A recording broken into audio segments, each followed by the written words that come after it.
From Little Mountain Sound in Vancouver, British Columbia, this is Lab Notes. And now here's your host, Russ Hamilton. Hello again. Welcome to the program. Thank you so much for joining us. I'm getting a lot of correspondence, communication from people who are under a tremendous amount of stress. Some people are more conscious of it than others. It kind of doesn't matter. But as you listen to this, you could be under a lot of stress. Geopolitical situations, health issues, finance, economy. I mean, the list, we don't need to revisit it. You know what your stress is. So how about a little exercise? Let's do an exercise that might relieve some of that. First of all, let's breathe. Fill the lungs from the bottom up and just let it out. Just breathe and relax your shoulders and relax the jaw and just relax. Fill your lungs from the bottom up. Good. I want you to think about a moment in your life when you were really joyful, tremendously happy. Just a highlight of your experience as a human being. Just a moment in your life that you would point to and go, that was awesome. And just think about that moment. Think about where you were and who was there or who wasn't or what you were doing.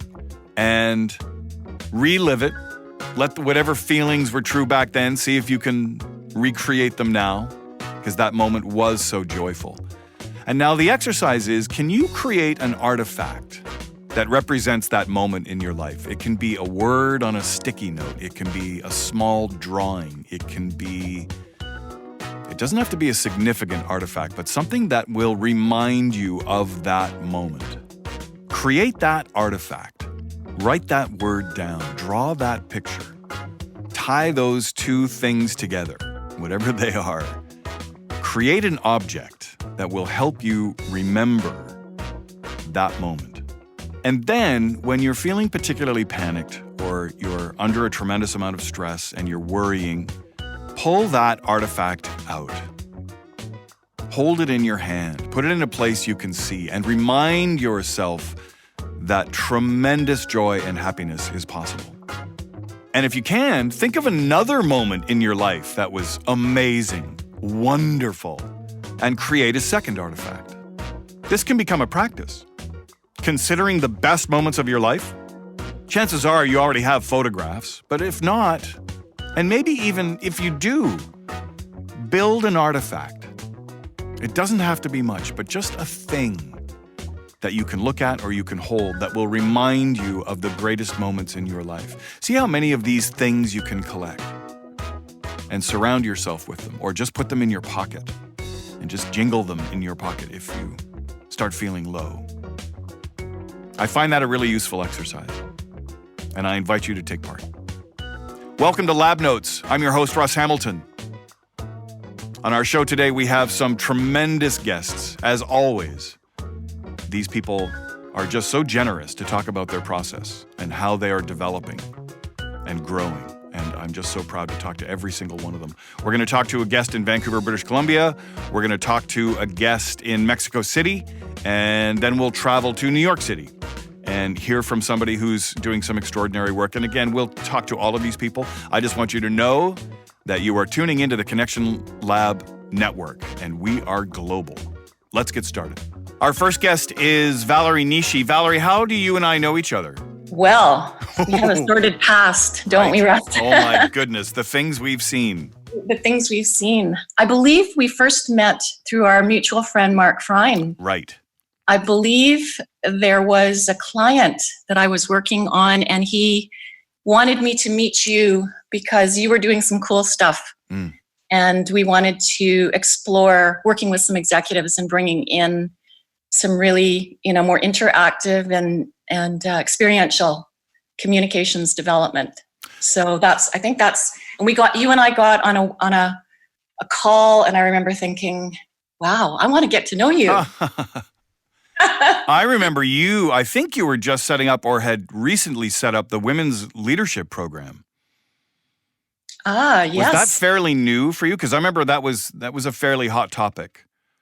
For sure it was. No, it was actually not new. We'd been experimenting in Alberta with the Women's Leadership Forum, which was a huge 3,000 person, adventure over the period of 4 years. But we were just experimenting with a new pilot project right around the time that you and I met. Right. That's what I'm thinking of. Okay. We were working with some executive women. Yes. So it was all very timely because, of course, in that particular grouping of people, this whole notion of how do we communicate more effectively? How do we connect more effectively was just very, very timely. Cool.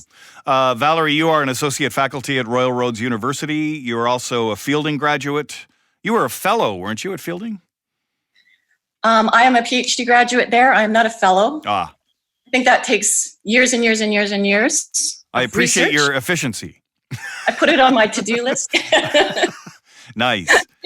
Tell me about your work. What are you working on now? What my work and my practice. So yes, I am a leadership development coach and consultant. I'm a bit of a creative disruptor.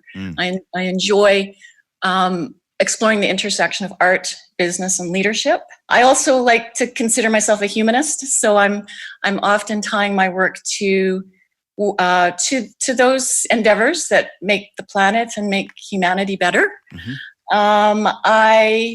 At the moment, I work with leaders to help them grow their practice and have more impact in the work that they're doing and the work of those that they serve. Nice. What do you remember about your first Connection Lab experience? Well, if you recall, Russ, you and I didn't get into the detail of our sordid past, but but I actually had the pleasure of doing 3 Connection Labs as a participant. Wow. Because you and I worked at the Refinery Leadership Partners and brought that into the firm as part of our development practice. That's right. And then I also had the opportunity to co-facilitate Connection Lab as well. I remember that. So I have sort of this wonderful portfolio of experience with Connection Lab. So what do I remember? Right. I always like to ask people because I'm always curious how we learn anything. Yes. So what do you remember about coming into the room, seeing who else was there, learning, having early conversation in the setup, doing the exercise, and then what do you remember about that? So for me, way back at, the first time that I encountered Connection Lab, it was a bit terrifying because it was, there was a lot of unknowns. What are we going to be doing? What's this going to look like? What will be expected? And I remember the first experience being really fascinating because I immediately became aware of really how tied to my little piece of write-up that I did and trying to get it perfect and trying to get it, right. And this became quite distracting. So I found myself quite in my head and worrying about, how it was going to come across. And then I really recall, as we were moving through that experience in Connection Lab, it really struck me that what really resonated for people was to hold that relationship with them in a different way than I had previously thought about. You get up there, you look at people, which was very different than seeing people. So the experience of letting the participants or the audience be the ones in control of signaling with their hand when they felt seen was a very active form of feedback. So that, as a performer and as a participant, I could immediately see that just delivering content, just kind of standing up there and going through the motions and looking, under control was not was not what was really making a difference for people. Yeah. And that's an aha moment for a lot of people. Absolutely. Yeah. Because I think it flies in the face of what we've been taught. Right. About good technical communication. And you're a teacher now. Well, I'm a facilitator, teacher, of organizational design and development. And so one of the things that we do talk a lot about is, using ourself as instrument and developing ourself as instrument. And so I really see the connection between the work that we did in Connection Lab and for OD practitioners who are needing to influence and build relationships with people from all different parts of the organization. Yeah.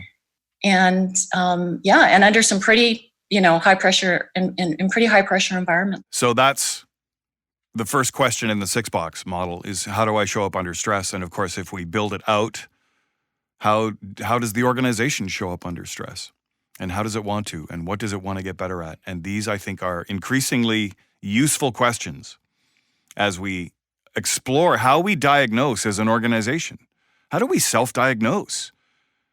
Have you worked with organizations that self-diagnose poorly?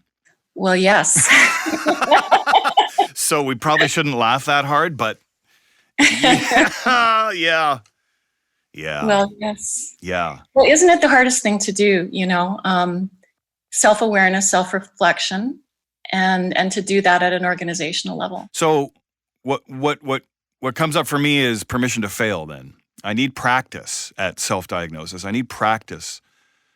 And it's fascinating because a recent conversation you and I had, was, what if I'm not as good at the practice as maybe I thought I was? Yes, I think this is a really big one, because increasingly, whether it's at the individual or at the organizational level, I think fear is one of the biggest drivers of people holding back, from their greatness, really. Yeah. Because they're afraid to be judged, or there's a lot of self-judgment, that takes place. And so, and then, there's nothing like the present to remind us, what's going on in the world right now as we're trying to battle the COVID-19, is that kind of fear and anxiety can be very contagious. And so how do we create, calm centers, within ourselves and in relationship with others when we are in these high pressure, environments? And so I do think that this is a big issue, if not the most important one in terms of what I'm seeing in organizations. Yeah, me too.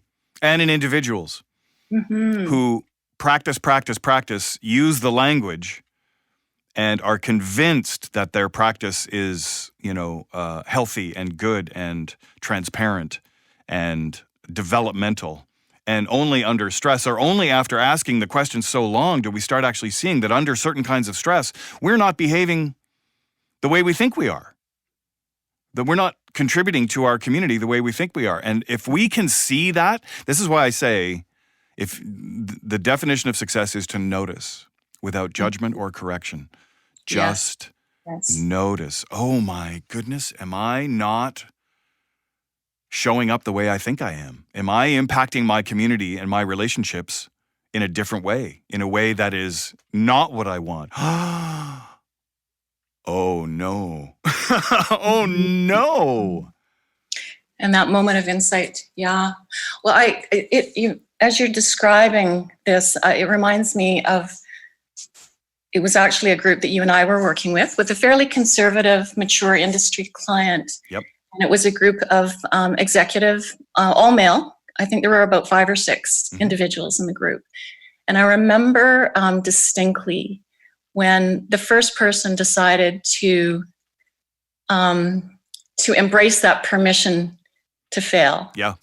And revealed to the rest of the group something, very personal, something that they were challenged and struggling with, and how quickly that willingness to be vulnerable turned into this, it was sort of an energetic shift in the room where everyone just sort of, these boundaries melted away. And then all of a sudden they were able to trust and to support one another and to hear the challenges and be able to, to work through some of those together. And it was really profound. And I don't think that they had that experience. In fact, I think they had described that this was just such a different way to be together. And I think that that's really critical in these times, is to be real.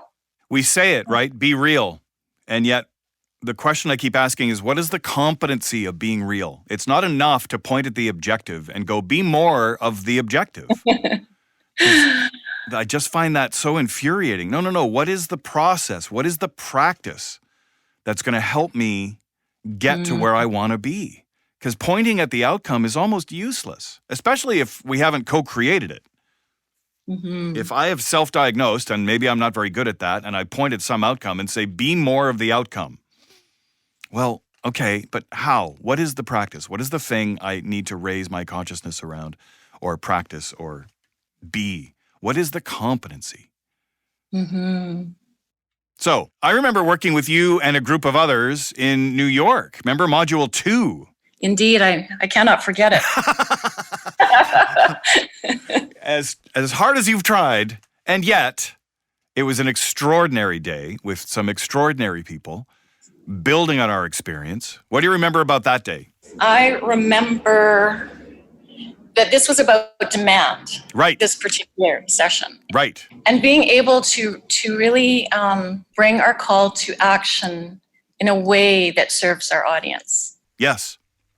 And I remember that shift that happened, and it was really very much not just a shift in my thinking about how to bring more of my own sense of self and my own authority, but it was also a very physical and emotional experience, so very integrated. Right. And I remember very much coming away recognizing that, that there was this holistic sense of presence that I experienced, of course, with guidance from you and the group, that created and tapped into a power that I had not.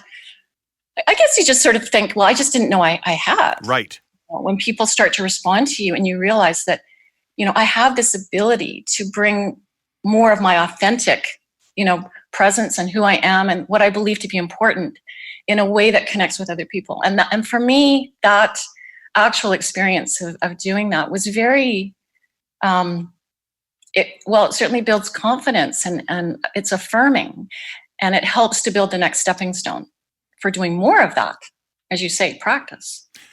And as an audience member, I just remember feeling so satisfied that you came into your power, that you stood up there and with feet shoulder width apart and full breath, built trust in the room by making a demand.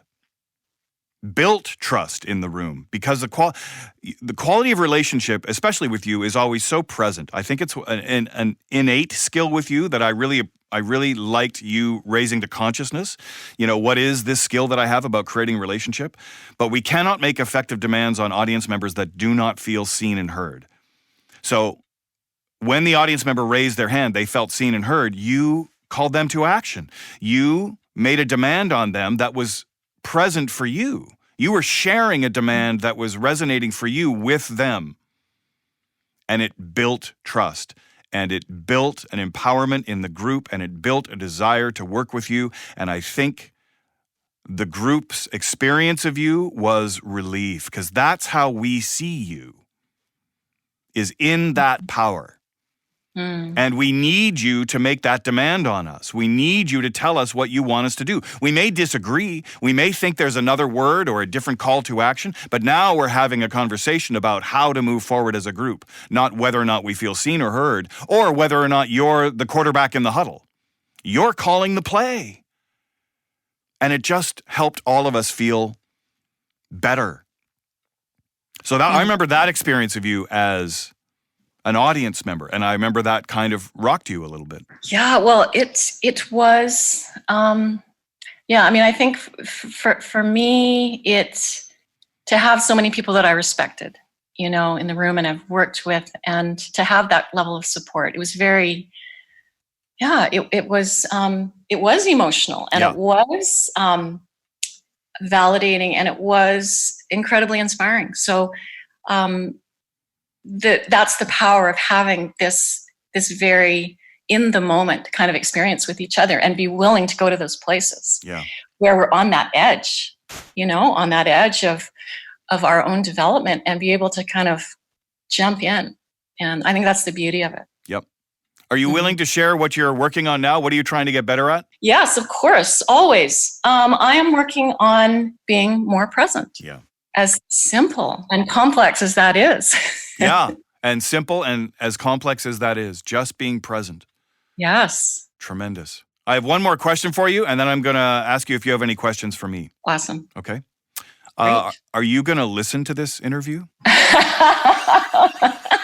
What kind of question is that? What kind of question, Russ? Just. Of course I will listen. Of course I will listen to it because I'm listening to all the things that you're doing because there's incredibly interesting learning from all of it. So I will listen to it. Yes. Amazing. I really appreciate that. But it's a fun question, right? I ask everybody I talk to now, are you going to listen to this? And how many people say yes? So kind of everybody, but some people are pretty slow to get there. Some people, I've had one guest recently say, I'll read the comments about how I did before I tune in and listen. Because if all the comments are, dude, you suck, man, this is brutal, then he may not listen to what the interview was, but chances are he's going to, because it's kind of an extension of the exercise, right? What if listening to myself in this interview, how do I show up under that stress? How do I want to, and what do I want to get better at? Now, you never told me there were comments, Russ. Well, I haven't actually seen any comments yet, except for ones that are sent to me personally. Yeah. But yeah, there might be. That's nice. Good. Oh, I'm so pleased. Do you have any questions for me? I have many, but I would like to ask this one. What is Connection Lab the possibility of? Ooh, great question. What is the possibility? So what we're in service of is co-creating a world of outstanding communicators. And that's what's possible. That's what's possible, is not just pockets or a few people who are outstanding communicators, but everybody in the world, inviting others into relationship, acknowledging when we feel seen and heard, useful calls to action, making demands on each other that build trust, harnessing the talent around us, the ambition, through imagery and imagination, storytelling, atmosphere, all the modules, leadership at a critical juncture, interactive discussion, maximizing digital communication, all of these video calls, and, what if I can help a community feel seen and heard when I have a live audience, when I have media in my ear, when I have some Skype or Zoom call, co-creating a world of outstanding communicators, which means we need a whole bunch of facilitators for this. We need people who are talking about this and practicing and facilitating. So this is the mission, is to create the content that can help people do that, to create the programs that will help develop and create these facilitators like you, and then just spreading it faster than any terrible disease or economic tragedy, or at a time when we really need each other. Mm-hmm. That's what's possible. That's, in my mind, I want to be able to travel to any country in the world and meet people speaking a different language and with a completely different set of cultural, geographic predispositions, aware of these principles and consciously practicing them, and helping us get the best out of each other and create policy program that helps us reach our potential as a species. Mm-hmm. How's that? Wow. That's all I can say. Good. Wow. Awesome. So good. Thank you for joining us today, Valerie. Thank you, Russ. And all the work you do. High five. Back at ya. You're listening to Lab Notes, part of the Connection Lab Network. For more information about our workshops and executive development programs, email us at info@connectionlaboratory.com or go to our website at connectionlaboratory.com. We continue our conversations today in Mexico City. We're talking to Riley Dow. Hello, Riley. Hello. Thank you for having me. Thank you for joining us. You are a graphic facilitator. That's a correct description? That is a correct description. Yes, I'm a graphic facilitator. Can you describe what that is for people who may not know? Of course. It means I listen and draw in various contexts, supporting people in their learning, in their sense-making, in their defining action, various kinds of conversations and exchanges. So we use visuals to document, to reflect, to make sense of things together. Those visuals are usually at a large scale so that we can see them in real time. And And then so they have a function during and after these different kinds of sessions. Yeah. So my experience of your work is that it has a profound effect on both the quality and retention of organizational meetings at every level. That there is an artifact created on the wall that is compelling. It's not just my hieroglyphic scribbling. It's actually extremely artful, and there's almost a call to action in the artifacts that you create, in these pages that hang on the wall of the conversation as it unfolds. It's a profoundly artful experience. It's also directly in service of whatever the meeting is in service of and what people are trying to get better at. So I would just promote it loudly. If you're listening and you have an organization that could use some artifacts around organizational development or calls to action or process, that you engage Riley or some other graphic facilitator, because it is extremely valuable. Wonderful. Thank you. Yeah. So there's a few things I want to talk to you about today. Shall we talk about the protest in Mexico City? Sure, we can. Tell me what's happening there. When I say protest, and people don't know what I'm talking about, what am I talking about? Yeah. So yesterday, March 8th, International Women's Day, was a big day here in Mexico City, and I think in a lot of other places as well. But here it has a specific importance, I would say. Yeah. And I don't know the numbers yet of how many, primarily women and people who identify as non-binary, and also some men, just how many people were marching together yesterday. Safe to say a lot? Safe to say a large number. Yeah. A number that gives a lot of hope and feeling of being in it together. I can tell you that. Definitely thousands. But when you're on the ground, it's hard to know exactly how many people are around you.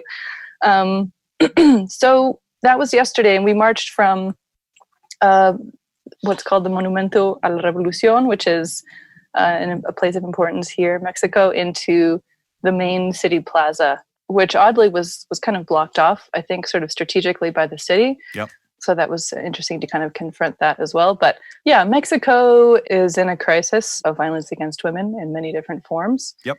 And so it's specifically really important for us, I think, right now to show up. Yeah, to show up in the messiness and the pain and all of the things that implies, and sort of be in the big space together. What does it mean? And maybe the answer is nothing, but what does it mean to look through this Connection Lab methodology at that protest? How do I show up under stress? What do I want to get better at? Relationship to self, content, and audience. Yeah, that's a really wonderful question. I think there are multiple forms of stress, and I think this is something so personal and so collective that it's really interesting to look at it through this lens, because it's political, but it's not about parties, or it's not about kind of the formal structures of politics. I think it's political in just a collective sense. So when we talk about relationship to self, there's a lot of work to do, I think, at the individual level of figuring out just what all of this means to us, regardless of one's gender. Breathing.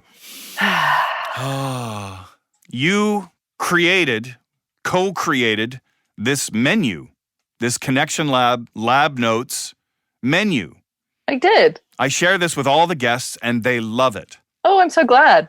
It's this menu. It's like, oh, what'll I have today?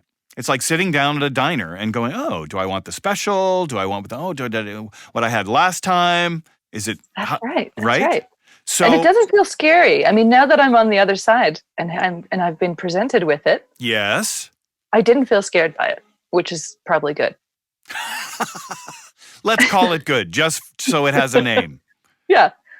Yeah. So what do you like about this one sheet? What would you like more of? What would you like less of? I think what I like about this one sheet presentation is the simplicity of it, I would say. Yeah. Kind of invitational simplicity, although there's a lot behind it. Wow, yes. Holy moly. There's a lot behind it, because how do I show up under stress? That's a whole big That's a big world. meal right there. Yeah. a lot. But Yep. it's a lot, but it's like, okay, it's presented to me in a way that I feel like I can enter into conversation with it. Yep. Right. And then there are these interesting kind of things along the bottom that are kind of considerations, Yeah. These extra considerations. And so that's what I like about it, is that it feels like it's respectful of how much is behind each of these questions and considerations. Like all of that is present, and yet it's not overwhelming. Right. Mm-hmm. Which I think is the value of this model. The way it's presented, I love, because it feels like low-hanging fruit. It doesn't feel complicated. I think everybody who's trying to get better at who and what they are, and a better partner, community member, business person, whatever they are, needs a methodology that's simple. Even though the practice of it can be really challenging, at least the questions and the relationships and the distinctions are simple, right? Mm-hmm. I think so too. Yeah, because as you say, the work of it is not necessarily going to be easy, right? Yeah. Oh my, I'm looking at it now too, and I'm just, holy. There's just a lifetime of work here. Yeah, yeah. But at least there's a lifetime of work here that I think is going to help me be kinder and better to myself and to my people. Right. And if you're you're living a life. And so if you were living a life without doing that lifetime of work, I feel like that would be less good. So this it's presenting us with kind of a few different pathways or threads of exploration that we can kind of pull at, right? Yeah, yeah. And go, okay.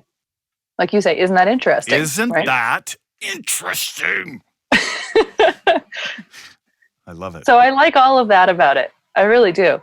And I was reflecting a little bit before the call and thinking, okay, so what's my way into this? What might we talk about today? And I was also just really noticing how connected all of these things are. Yeah.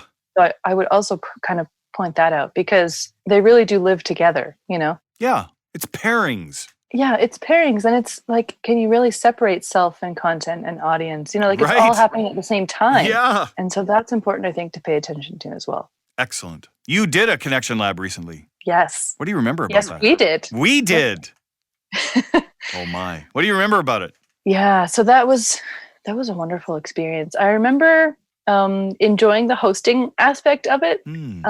So just on a kind of level of the space we were in and having you here, and there's this that I was enjoying the role of, okay, I'm going to host people in my studio space, which is a very personal space, and we're going to show up together and do some work. But there was something really lovely about all being in that room together. So that was one thing. And I think, I didn't know all the people in the room that well. Yeah. Some were friends. Roberto, who we had never met, was incredible. People need to know about Roberto quickly. People do, yeah. So he is I believe, a member of the organization that we share our offices with, Ojos que Sienten, and he is blind, and he was just so present for the work that we were doing. I mean, I'd love to hear too your reflections on it, because I was just absolutely so excited, because it made us, I think, more aware of some of the aspects of being in relationships that we might take for granted. Yep. Right? Oh my. When people can see each other and connect in that way, and when they can't. Yeah. So I really loved that aspect of our group. Our first blind participant in the entire Connection Lab history. This is white cane, dark glasses, cannot see. And one of the things I remember is he sat down and just made himself comfortable, and people were coming in and they saw him. And I saw the relief on their faces, because they weren't sure what was going to happen. They were a little bit nervous about presentation and communication, but they saw him and they went, oh, at least I don't have to see. Yeah. Yeah. Even just his presence, right? Oh, and then as people were coming in and we were talking, and I was terrified. I hadn't been as worried as a facilitator as I was with Roberto in the room, because I was very concerned that this methodology wouldn't work unless you could see, right? Raise your hand when you feel seen and heard. Oh my God, what? We're going to do a 10-minute writing exercise. Well, not Roberto. That's right. This is a train wreck. I remember my heart was in my throat and I was so worried. And then he kind of raised his hand, and as we were getting ready to begin, and I said, yes, Roberto. And he said, I don't think this is for me. And I just about died. And I said, what do you need, Roberto? And he said, I don't speak English very well. Right. That was his issue. It wasn't being blind. He No. was concerned that he wouldn't speak English very well, so he didn't want to slow down the process for other people. Oh. Yeah. Yeah. He was right there with group process. I think he was teaching us a lot. He really I think did. we were learning a lot from each other in that space. What do you all of remember us. about your experience standing up in front of the room? I remember having this feeling of receiving care and attention, which is sometimes hard. Yeah. But just people, their eyeballs are on you and they actually are there for you, supporting you, and they want you to do well. Yeah.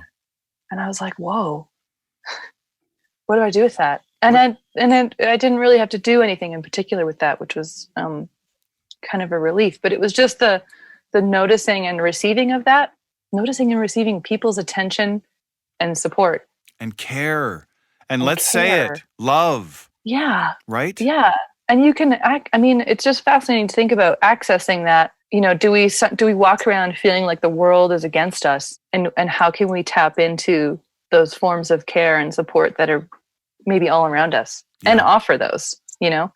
Like, how can we kind of activate that more often? I was feeling curious about that. Amazing. And I was just feeling, it's an interesting position to be in, to have other people kind of looking at you and wanting to feel seen themselves. Yeah. You know? And rooting for you. Rooting for you. Yeah, who knew? Well, and so a lot of people struggle with that. A lot of people struggle with being loved and cared for and supported. Because it goes back to the earlier part of our conversation. They're not worthy. In their estimation, in their narrative, no, that can't be right. Yeah. No, that can't be, because I don't deserve that. So what happens is I force my narrative to smother the new information it's unfolding in front of me. No. They're just being nice. I hear that a lot. No, they're just being nice. Really? Should we ask them? Are you lying to them just to be nice to the presenter? No. Right. Yeah, let's check that. Right. So how do you feel about being called a bit of a liar just to make somebody feel better? Yeah, not great, I got to say. Not great. Right. Okay. But this is somebody forcing their narrative to smother new information. I just think that's a fascinating process. I do too. And it's also a strange one, right? Because you would think that's not where our minds would go, to that kind of explanation that's actually a little bit damaging. Yeah, exactly. And yet they do go there. It's like we have this whole architecture set up, this whole mental architecture of why we are not deserving or why we need to be better, and the content should be better. Content needs to be way better. Yeah, everything I am needs to be way better. Especially who I am. Oh. Yeah, it's like all of it. And so that's odd, you know. It's interesting. Yeah, it's interesting. I have one more question for you, and then I'm going to ask you if you have any questions for me. Okay. Here's the question. Are you going to listen to this interview? I don't know. Yes, I think I will. I love it. I think I will. And I've had some recent experiences of watching myself in recorded videos that have been tough.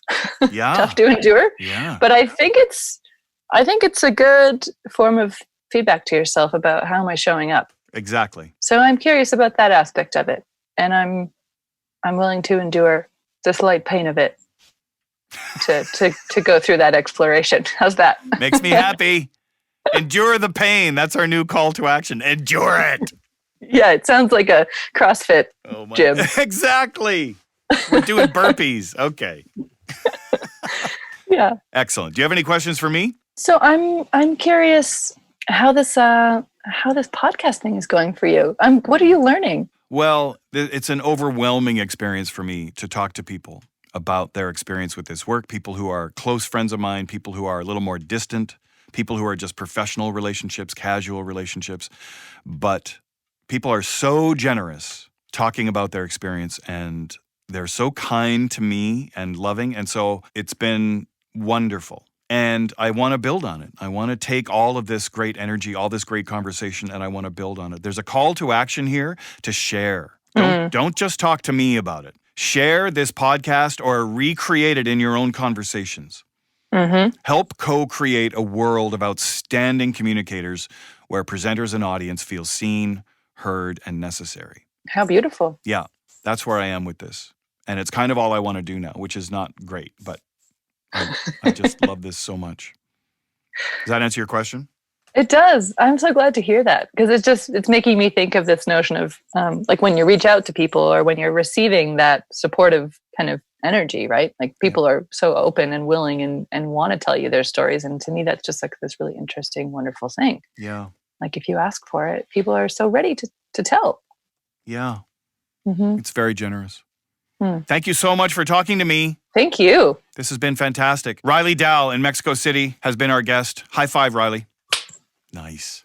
Thank you Thanks very so much. Okay, we'll talk to you again soon. Okay, talk soon. Bye. Bye.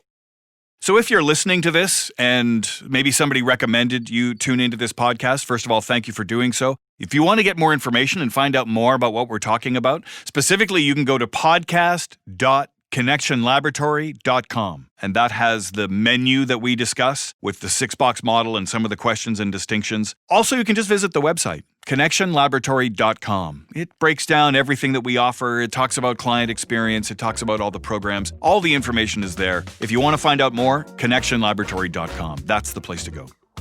We are continuing our conversations now with the amazing Tammy Foreman. Hello, Tammy. Hello. You are is it the CEO of Path Forward? Is that correct?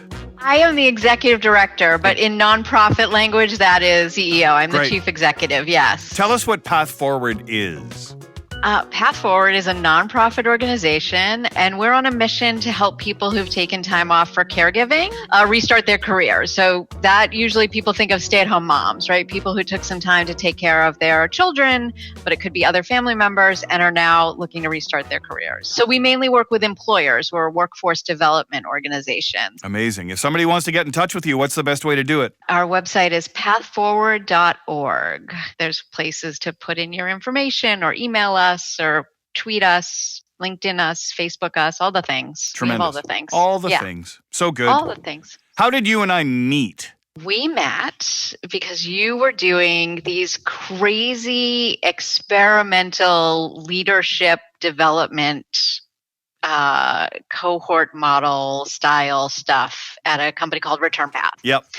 And I was, I think I was in one of the first cohorts, which means I was a guinea pig. Yes. In a weird program, a guinea pig.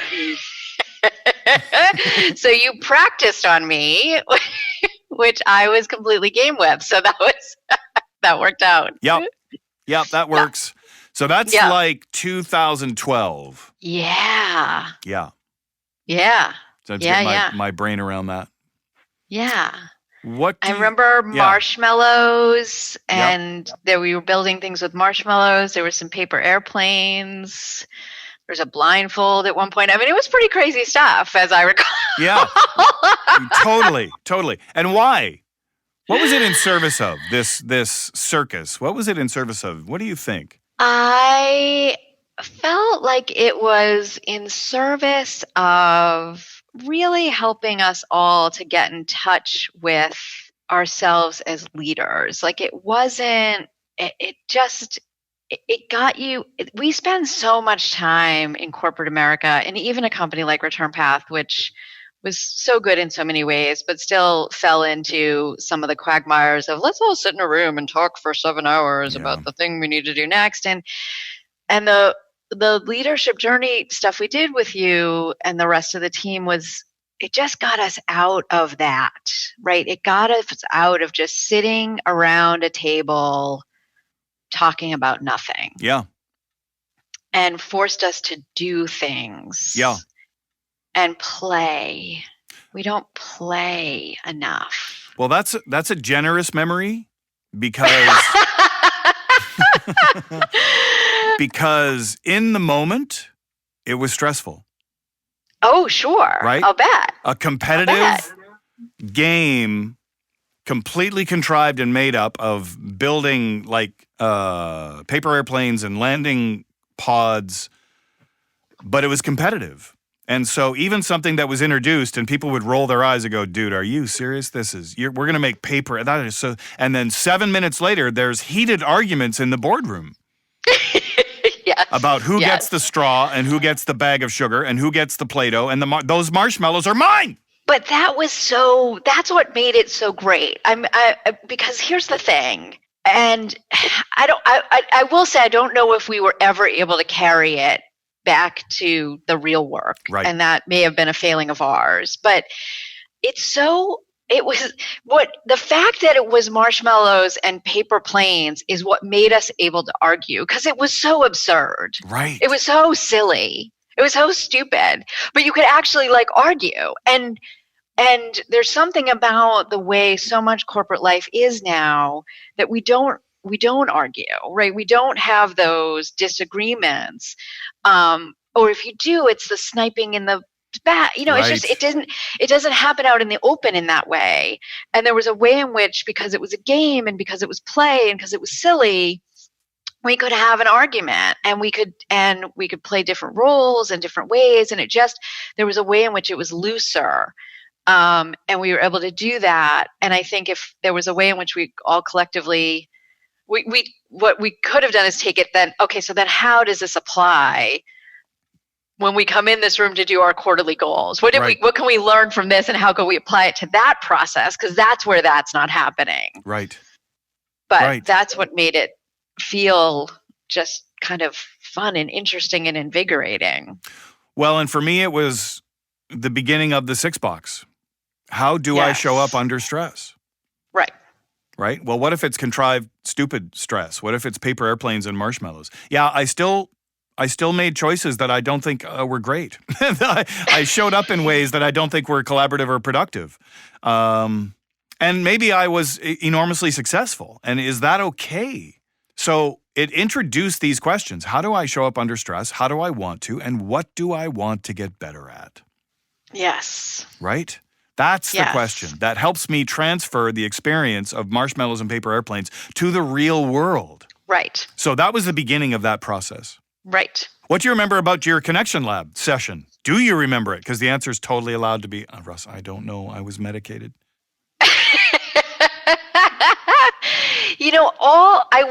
I don't know. I'm going to say I don't know. And I mean that because I didn't necessarily discern the differences between the different. It was all just we were hanging out with you, and we were hanging out with Will and the different people. So people came and go, and then but I do remember what I remember from collectively all those different sessions was I do remember thinking about how I presented and how I think about, and this has carried through to this day, how I think about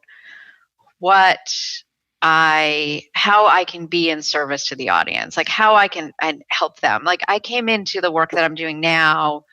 So we do work with the employers, but we also do a lot of work with primarily women who are coming back into the workforce after having been out of the workforce. And one of the sessions I started doing with them was about work-life balance. And it was the one part of the work that I was the most confident that I would be the best at, which as a side note, the thing you think you're the best at, you might not be. That should probably trip off an alarm in your head. Maybe I should think about this a little harder. But I thought that, I had at that point been a working mom for 7 or 8 years. I'm I got this. I got this, and I can teach anybody how to do this. And what I learned from my audience was I didn't know anything about the experience they were having, right? Which was having been home full time and now being back in the workforce and not having those systems and not having those relationships and not having and being in this place of having to make that transition. And I really had to go back and think about how I could adapt what I had learned and what I did feel like I knew and was confident in, but learn from them what their experience was and how to then play that back to them in a way that was helpful. Invite your audience to inform the content and the process. Invite your audience. I know, and you drill that into my head, and yet I still ran forward with my knowing and my I know the way. Come follow me, ladies. We'll be good. Yeah. Isn't that interesting? It's not right. It's not wrong. It's not good. It's not bad. It just is. Isn't that interesting? Oh, yeah. Invite the audience to inform the process and the content. I'm sure I did because I'm so sure that they feel the same way I do. I'm so sure that their experience is just like mine. I'm certain of it. I'm certain of it. So I'm going to cut corners and I'm going to just cut to the chase and give them what I want. Actually, even worse than that. I know best. Yes. I have done this. Yes. I am clearly very good at this. I really am. I don't know if you've met me, but I am awesome at this.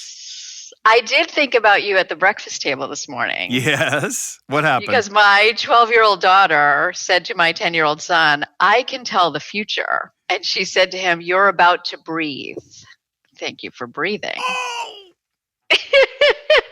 I'm freaking out. You're about to breathe. I can tell the future. You're about to breathe. Yes, you probably are about to breathe. And now she said it, I have to. She told my future too. She did. Thank you for breathing. Thank you for breathing. If I'm known for two things, it's breathing and interesting. Yes, that is true. That is amazing. So, sorry, I'm now at your breakfast table. So what changed?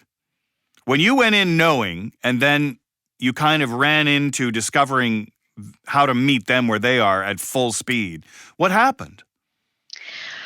Well, they told me that I didn't know anything. Wow. No, they didn't. I mean, not in that way, but Of the course. questions they asked, and they started. So I will say, and it's a very funny thing about the country we live in. I learned the most out in California because those Californians, they will just share everything. Wow. Like New York's a very different vibe. Yep. And I'm glad I got to practice out there because they are just totally willing to go where they want you to go.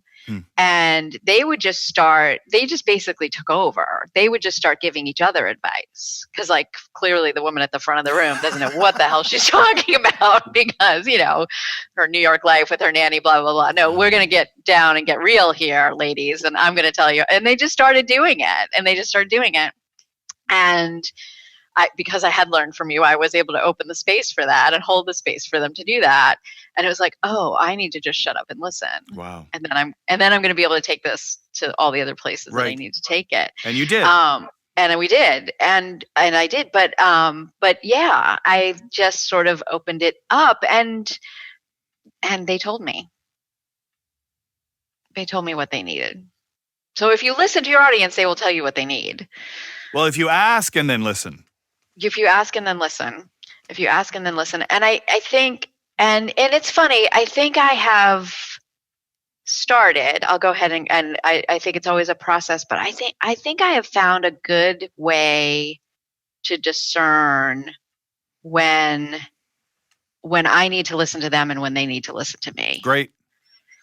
Because there are times when, particularly it's usually more individual one-to-one. Someone will run up to me and they want to tell me all the ways they've been wronged. And they're expecting me to play back to them all the ways they've been wronged, right? So that's a game I don't play with them, right? That's not what I'm here for. Great. And that's not what you need me to be here for. Right. So I think I'm getting better at learning when to let them tell me what they need and when for me to tell them what they need. Yeah.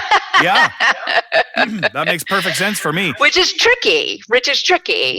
But I think is necessary because if you only let the audience inform, then what are you there for? Yeah, no. Right. Then what's the point? Well, right. The point is balance. Right.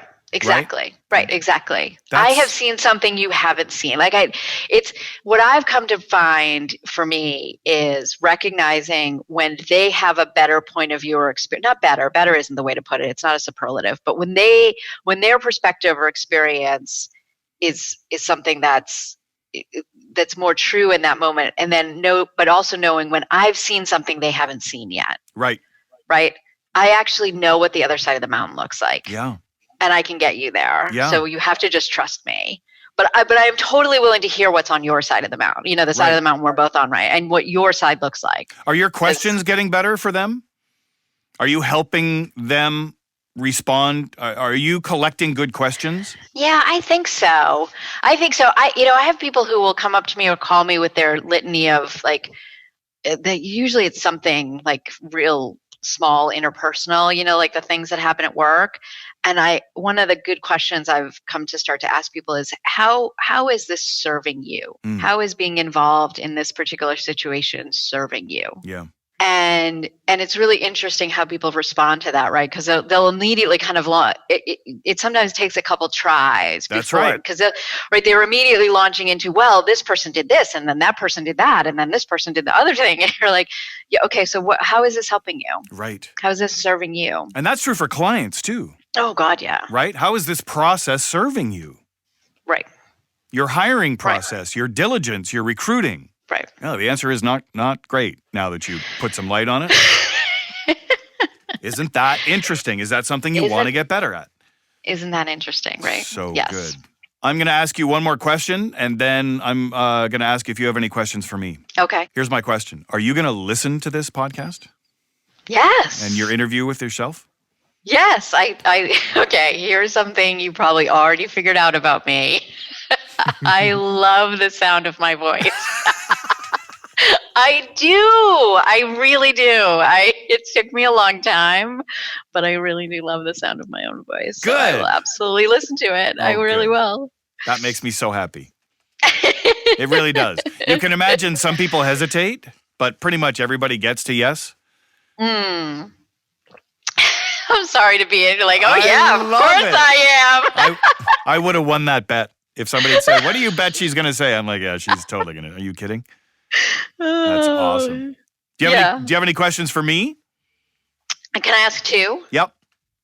What is your favorite thing about working with executives? My favorite thing working with executives is that somewhere in them is still the beginner and the rookie. And that when you tap that vibe within somebody who's extremely smart and dedicated and practiced and experienced, and you can tap the vibe of the explorer in them, the young person hungry with an appetite and not knowing, that a version of them emerges that just they love and we love, and they're reminded that that person exists within them, and that in fact they may be relying too much on their experience and their knowledge. That the joy of work and relationship and community is in the explorer. I love that. That's what I'll say about that. What's your least favorite thing about working with executives? Well, here's what I'll say. Most challenging. Yeah. You can do. Well, here's the thing. Yeah. Not everybody is your audience. Oh, yes. Right? Oh, yes. So men yell at me on the internet sometimes. Yeah. Okay. And I had a guy write into us to ask, like, why we weren't helping him. Yeah. Why weren't we helping people who weren't caregivers? Right. There are other problems to be solved. Yeah. Why aren't you solving my problem? Yeah. Why aren't you solving my problem? Me. Yeah. I'm like, I'm not here to solve your problem. Right. But you go found a nonprofit to solve right. Great. Not everybody is your audience. Not everybody is my audience. No. And that's okay. It's okay that not everybody is your audience. Yeah. People might not be ready for this conversation. They might not be interested. They're allowed to be autonomous and make that decision. You may have a different opinion, and you're allowed to have that. But guess what? It's okay. Not everybody is your audience. Yeah. So what I often get is, because I work with senior leaders, but sometimes not always starting with CEOs, that the CEO will start hearing a lot of buzz about me and Connection Lab and the work, and will start saying, hey, I want some of that. Yeah. But their motive is curiosity, not to get better at anything. No, they're great at everything. Right. So they'll come into them? Right. Have you met them? They are. They're so great at everything. So they come into the room and they have no desire to get better at anything. What they want is to find out why everybody's talking about Connection Lab and this guy. Like, what is so special? And what drives the vibe, what drives the narrative inside an organization is that people have tremendous appetite to get better. And that I meet them with that. And I have an opportunity and a methodology that helps them at something they want to get better at. And that's where it all just multiplies in impact. And we just get this extraordinary opportunity for all of us to get better. And then the CEO comes in and starts kicking tires and smelling the upholstery. And it's like, I don't see what's so great about this. It's like, well, you're not trying to get better at anything. And not for nothing, that's why your organization is struggling, dude.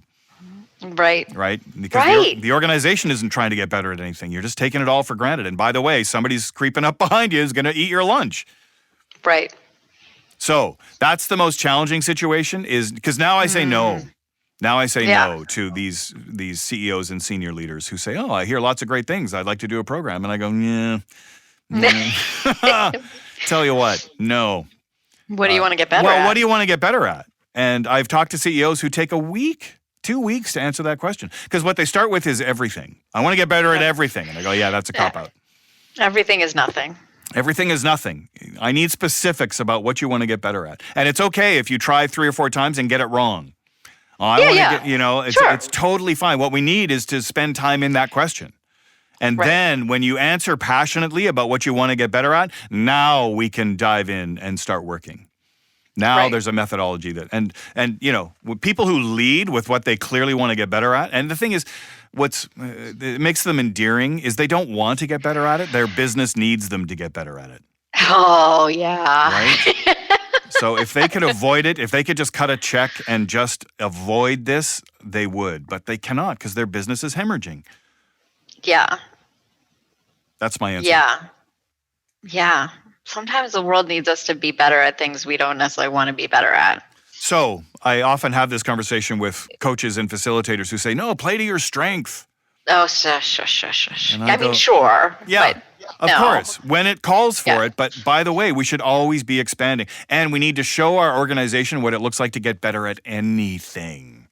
Yes. Show them. Don't point your finger and tell them. Show them and be transparent about sucking at this new competency you're trying to get better at. And better just means better than where you were. Right. Like you're not going to be great at everything. No. Like the playing to your strengths thing is true. Yes, you should spend a lot of time doing things you're really good at and passionate about and good at. But like, there are certain things like when you're a boss, I learned so much from being a mother, right? Like there's things that like my children need me to do things that I may not want to do. Right. Because they're children and they need them. Right. And I don't have to be the best at them, but I need to be good enough. Yep. Executives are bad at good enough, right? Yes. We like to be either awesome or then don't bother me. Hire somebody who can do that. Right. But it's like, it doesn't, shush. Yeah. No, sometimes you have to be good enough at certain things. I need you to be good enough at some things. Love it. And yeah. Tremendous. So I'm great at good enough. I'm super comfortable with good enough. I'm like, oh my God. That's how I describe you, Tammy Foreman. She's great at being good enough. Good enough. Thank you so much for joining us today. Thank you so much for talking with me and for helping me get better and for just being so great. Thank you, Russell Hamilton. It was awesome. So that's our episode today. Thank you so much for joining us. And thank you to my guests, Valerie Nishi, Riley Dow, and Tammy Foreman, all tremendous women and tremendous executives and people. And I want to thank them so much for participating today. It feels like the theme today, one of the themes in our conversations today, was seeking answers in relationship, being curious about people, investigating and inviting. I think the temptation is to try and relive, rehash, continually assess, diagnose, live in my head. I think that's the temptation. Even if what is in my head is not particularly healthy, at least it's safer than being in relationship. And I want to challenge that. And that's going to be our homework this week. Is seeking the answer in relationship with people. Be curious. You don't have to say anything necessarily. What color are their eyes? What color are their eyebrows? What shapes do you see? What's interesting to them? What's useful to them? How can I meet this person where they are? It's so easy for me to identify what I think they need to get better at based on my narrative and my predisposition. But what if I'm really curious and invite them to tell me about what's going on? I don't decide when they feel seen and heard, but it doesn't mean I can't practice inviting people and being curious. So that's our homework. To the best of your ability, seek the answers you're looking for in relationship and not in isolation. And I know these are scary times for a lot of people. And you can still be wise when it comes to your health and still meet people where they are. I want to thank you for joining us today. This is Lab Notes, the Connection Lab podcast. We'll see you again next time. Thank you for listening to Lab Notes, the Connection Lab podcast. For more information about our workshops and executive development programs, you can email us at info@connectionlaboratory.com or go to our website at connectionlaboratory.com.